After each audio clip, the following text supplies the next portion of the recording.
Amis Nekmoué, bienvenue à tous à ce Chronofight numéro 20. Je suis heureux de vous retrouver avec tous les membres de l'équipe, Larbi Benatia, Mona Cheba, Rémi Pario et Julien Quentin.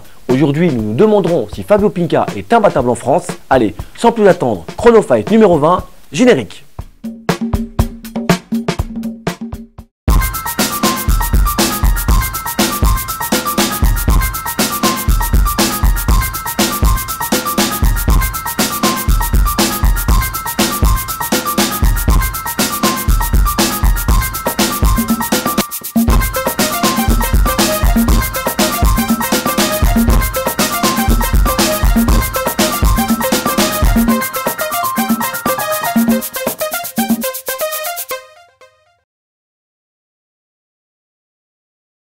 Il y a quelques semaines, Chronofight revenait sur la non-délégation du Muay Thai. Nous invitions les deux présidents à s'exprimer à la FMDA et à la FCDA. Et c'est la FMDA qui a répondu les premiers. En effet, l'ancien président Jean Ducot et le nouveau Jacques Mérès sont dans le Zoom. Nous allons les écouter avec attention. Magnéto.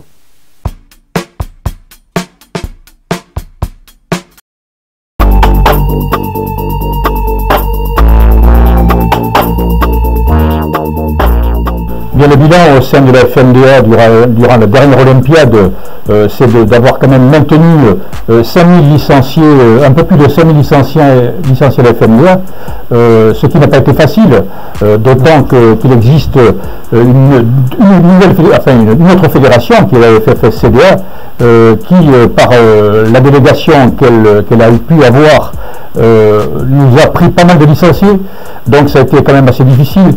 On a eu aussi des procédures judiciaires qui nous ont aussi affaiblis. Il est certain que je ne vais pas pouvoir refaire maintenant ce que j'ai fait il y a une dizaine d'années. Il est évident qu'à l'époque, les situations étaient totalement différentes. Le Muay Thai se développait en France, il n'était pas au niveau où il est atteint maintenant. Bon, le gros problème sur lequel je vais devoir m'atteler tout de suite, ça va être la réunification des clubs, car il faut bien que les clubs comprennent que si nous sommes divisés, il sera toujours difficile d'avoir une équipe de France qui soit comme on a été avant, championne du monde. C'est évident que même lorsqu'on essaye de réunifier une équipe avec deux fédérations divisées, l'équipe est toujours en bas du tableau. Je crois qu'il faut rassembler au nom de la FMDA pour une raison très simple. La FMDA représente l'IFMA, et l'IFMA représente le Comité international olympique. En dehors du Comité international olympique, il n'y a pas de salut. Les gens doivent bien comprendre que être dans une fédération qui n'a pas cette reconnaissance, qui n'a pas le soutien du Comité olympique international, c'est impossible de pouvoir véritablement se développer. Donc les gens se comprennent vraiment. En ce moment, il faut bien comprendre que beaucoup de gens l'ont compris, beaucoup de gens y reviennent. On a à peu près une centaine de nouveaux clubs qui sont déjà revenus, qui se réunifient, et le mouvement va aller certainement en s'amplifiant, car les gens comprennent bien qu'on ne peut pas avoir un Muay Thai divisé en France. Ça, c'est impossible. Il n'y a pas eu d'autre candidat à cette élection, donc il y avait Jacques Mérès comme seul candidat. Il n'y avait pas de jeunes candidats ou d'autres candidats que lui, donc il a été soutenu à la majorité des votants. En ce qui me concerne, moi je pense que ma place elle est davantage nationale. Vous avez pu le constater vous-même durant ces 4 dernières années et les années précédentes dans une autre fédération où j'étais président également. Je pense pouvoir continuer à faire le travail que j'ai fait au niveau national, être proche des clubs, proche des dirigeants des clubs, toujours présent dans les compétitions. Je pense que c'est essentiel pour moi de mener cette bataille pour le Muay Thai comme je l'ai toujours fait durant ces 30 ou 35e année de présence dans ce sport. Oui, alors le projet, encore une fois, ce n'est qu'un projet. Il ne faut surtout pas s'affoler sur ce que je suis en train de dire. Bon, je contacte les clubs d'Île-de-France. Pourquoi je contacte les clubs d'Île-de-France? Parce que la compétition qu'on va essayer de mettre en place va être surtout basée sur l'Île-de-France. Pourquoi l'Île-de-France? Pourquoi pas la Lorraine ou je ne sais quelle autre région de France? C'est pas une question d'ostracisme avec les régions. C'est simplement ce que si on veut organiser des compétitions sur l'Île-de-France, c'est surtout les gens de l'Île-de-France qui vont pouvoir venir à l'Île-de-France. Malheureusement, si j'organise une compétition à Pantin, je ne pense pas que les gens de Marseille vont pouvoir venir regarder les compétitions, assister au combat. Donc, on va commencer à créer cette compétition. Île-de-France, je vais essayer d'avoir des compétitions tous les mois pour faire boxer les gens en 5-2-3. Mais principalement, comme c'est la Ligue d'Île-de-France qui va l'organiser, j'organise avec elle, ça va être bien sûr pour les boxeurs de l'Île-de-France qu'on va organiser tous les mois des compétitions pour eux. Et le principe, ce sera effectivement d'avoir une vente de billets directement dans les clubs de l'Île-de-France afin qu'ils puissent soutenir notre action. Maintenant, bien entendu, j'ai discuté avec notre ami Juste, qui est président de la Ligue de Lorraine, à qui j'ai expliqué le même système. Je lui ai dit, tu regroupes les ligues qui sont autour de chez toi, qui ont, je dirais, dans un environnement géographique qui permet aux gens de venir voir la compétition, et tu mets en place le même système. Et ensuite de ça, entre, par exemple, la Lorraine, le Grand Est, que je lui ai dit, c'est un peu le terme que j'ai utilisé, et bien le Grand Est pourra échanger des boxeurs avec l'Île-de-France. Pareil pour le sud de la France, pareil pour l'Est, pour l'Ouest, bref, les grandes régions, les grandes zones de la France vont leur proposer de faire le même système que nous, et ensuite de ça, on pourra faire une compétition entre nous. Il faut se méfier des grands gestes qui ne représentent rien. Hein, la réalité, c'est la réalité. C'est certainement une grande symbolique, en tout cas pour... Oui, bien entendu, non, mais c'est très bien les mots symboliques, mais il faut aussi savoir, on n'est pas fait là pour faire du show, on est là pour faire de l'action précise. Il faut que les choses, on se serre la main si on est d'accord sur des grands principes.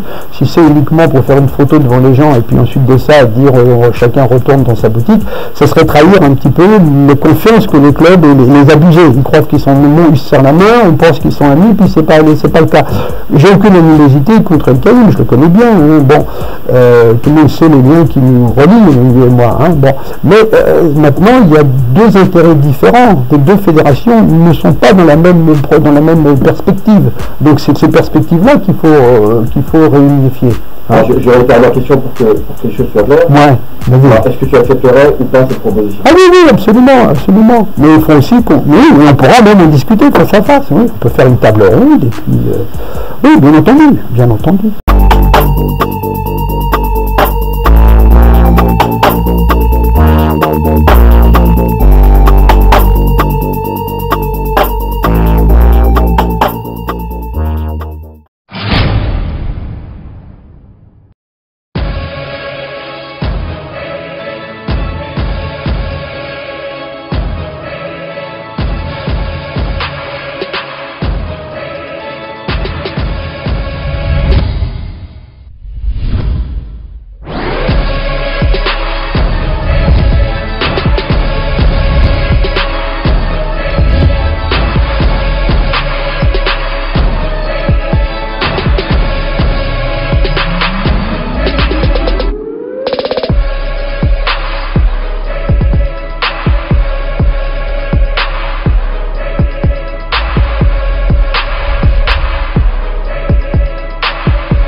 Il est certainement l'un des boxeurs les plus doués de sa génération. Entraîné à la Team Saint-Fond avec un entraîneur aussi emblématique que Nasser Kassem, Fabio Pinca s'est imposé au fil des années. Le débat le concerne, je vous pose simplement la question, Fabio Pinca est-il imbattable en France? Alors Mona, je me tourne vers toi, que peux-tu dire sur Fabio? Donc Fabio Pinca est un boxeur de 28 ans, il est 2 fois champion du monde de WBC, il a remporté le Thai Fight en 2010, il a rencontré les plus grands thaïlandais, donc Kem, Saenchai, Sithai, et récemment il a remporté donc, à la Nuit des Titans son combat contre Yagdam. D'accord. Déjà, on peut noter que c'est un boxeur relativement fidèle puisqu'il est resté à la Team Saint-Fond. Rémi, je me tourne vers toi. Qu'est-ce que tu peux nous rajouter, toi qui connais relativement bien Fabio Pinca? La grosse différence peut-être, c'est que Fabio, il a un mental d'acier. Hein, on peut voir dans tous les matchs déjà qu'il fait, c'est quelqu'un qui avance, qui se pose peu de questions, même quand les combats sont durs, il redouble d'intensité. Moi j'ai un combat en tête, le combat contre Bovy en l'occurrence. Un gros combat à Levallois, si je me trompe. Ouais, gros combat, guerre des nerfs, c'était à toi, à moi, il n'a pas lâché, il a tenu le coup jusqu'au bout. Donc je pense que c'est ça qui fait la différence. Et puis aujourd'hui, il a un très gros bagage technique, de par les adversaires qu'il a eu avec le temps. Donc, il a tout, il a le cardio, il a le coup d'œil, il a la technique, il a le mental, c'est une belle vitrine du Muay, il s'exprime bien, il est humble, il est dans la même école depuis le début. Il a une belle progression, une belle ascension. Il a rencontré les meilleurs. Pour moi, c'est le numéro 1, il est intouchable. En France, en tout cas. Voilà, il y a... Alors toi déjà, tu te positionnes, hein, pour toi les choses sont claires. Fabio Piquet numéro 1 et en France, personne ne peut le battre. Sur le papier, après, la boxe n'est pas une science exacte. Mais pour moi, c'est le meilleur. Derrière, on a Zatou, Lali, Sako. Alors justement, Zatou, je me tourne vers toi, Larbi. Un garçon comme Mehdi Zatou peut-il venir déranger Fabio Pinca? Dans un combat, mais bon, sur 10 combats, non.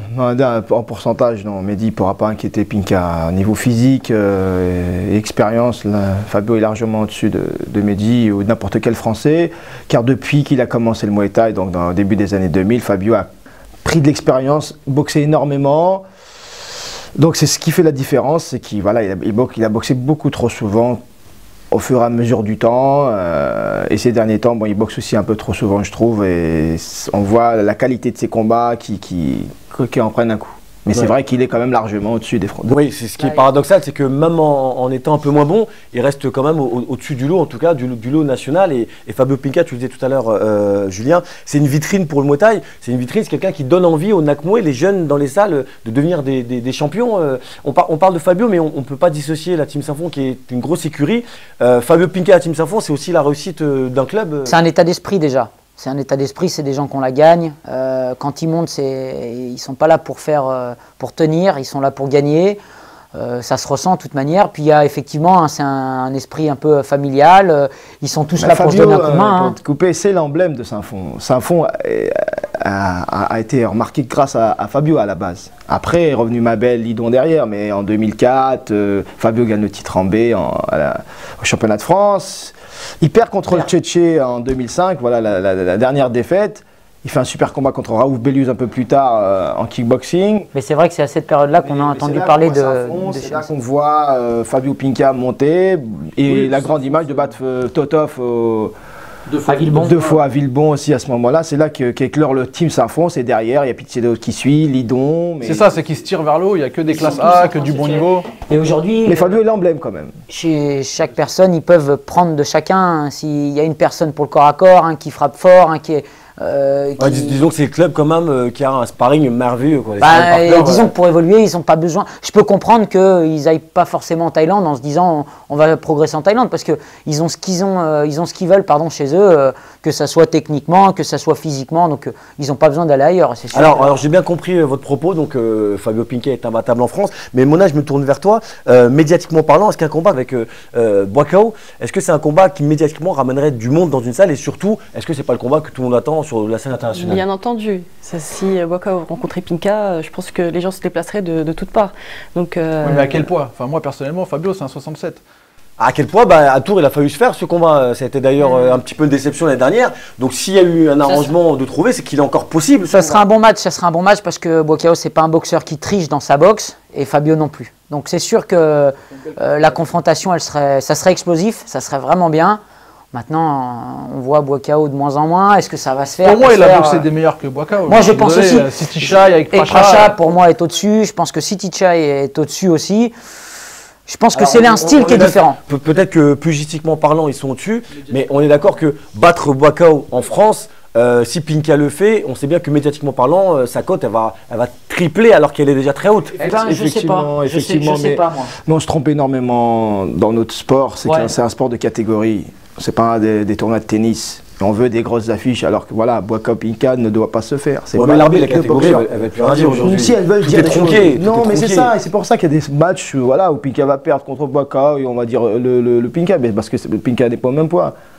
On s'est pas tronqué. La plupart de ces matchs en 70, c'était des défaites. Petrosian. Regarde Sayok, tu peux voir Sayok, c'est pareil. Sayok, c'est un 70, c'est pas un 67 kg.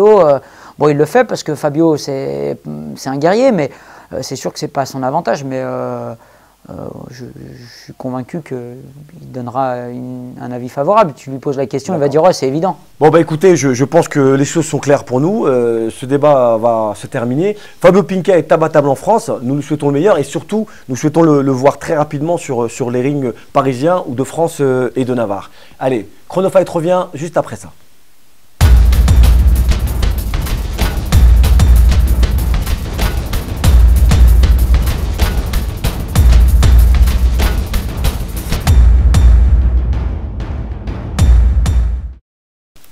Nous sommes de retour sur le plateau de Chronofight. Nous allons passer au J'ai testé pour vous. Mona, qu'as-tu testé cette semaine? Cette semaine, je me suis rendue dans un club, donc à Pantin, le club de Malang, le Pantin Muay Thai, où j'ai quelques bonnes images à vous montrer. Magnéto.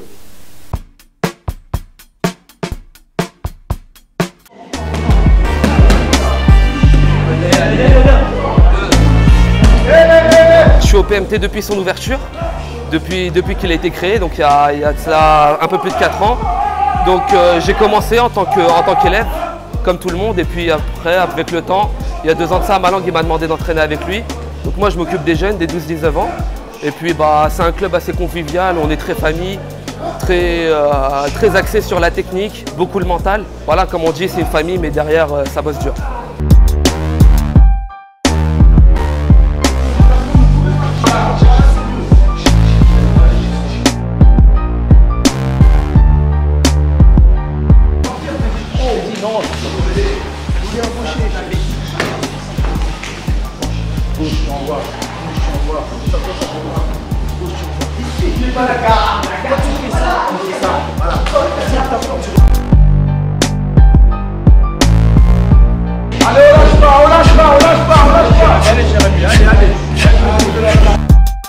Alors je suis avec Mustapha, alors dis-nous ce qui t'a attiré dans ce club.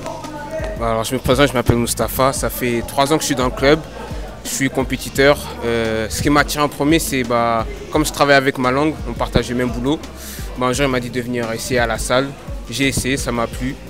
Et puis voilà, je continue parce que c'est un bon coach avec un bon état d'esprit. Et c'est ce qui me donne envie de venir tous les jours, même si c'est un peu dur, c'est ce qui nous fait progresser.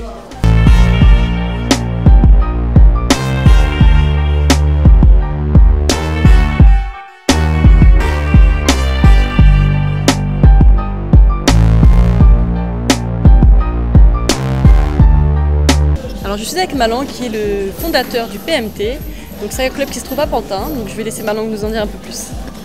Donc moi je me présente, Malang, ça fait un bon petit moment que je suis dans le Muay Thai. J'ai été formé par André Zetoun, du team Zetoun, un très très bon club, ça fait plus de 18 ans que je pratique, voilà. Donc en fin de carrière, on ne va pas appeler ça une carrière parce que moi ça a été une vraie passion. Donc je ne veux pas dire en fin de carrière. En fin de compétition, l'idée m'est venue de créer une section boxe thaïlandaise à Pantin parce qu'il n'y en avait pas. D'où la création du Pantin Muay Thai. Donc je ne suis pas tout seul, et je suis accompagné de Jean-Yves, de Wissam, de Ibrahim Kamara. Et voilà, on est tout un groupe, toute une famille. Moi je ne veux pas dire que je suis tout seul, on est tous ensemble. Donc l'idée c'était d'apporter le Muay Thai à Pantin. Parce que Pantin, on n'a jamais eu de boxe thaïlandaise ici. Donc c'est une première et franchement, ça fait 5 ans, qu'on existe aujourd'hui.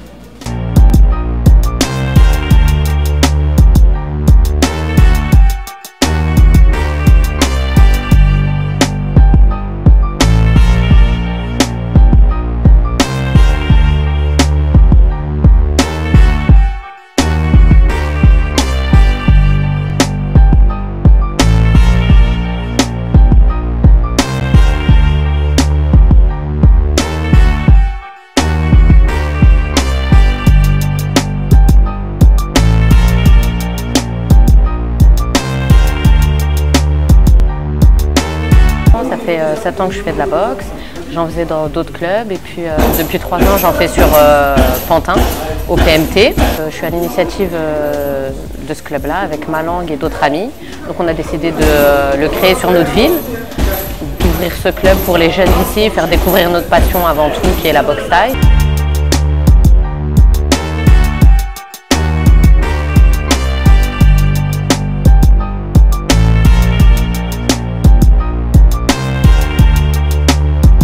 J'espère que cette visite au PMT vous a plu et je vous dis à bientôt pour un prochain J'ai testé pour vous.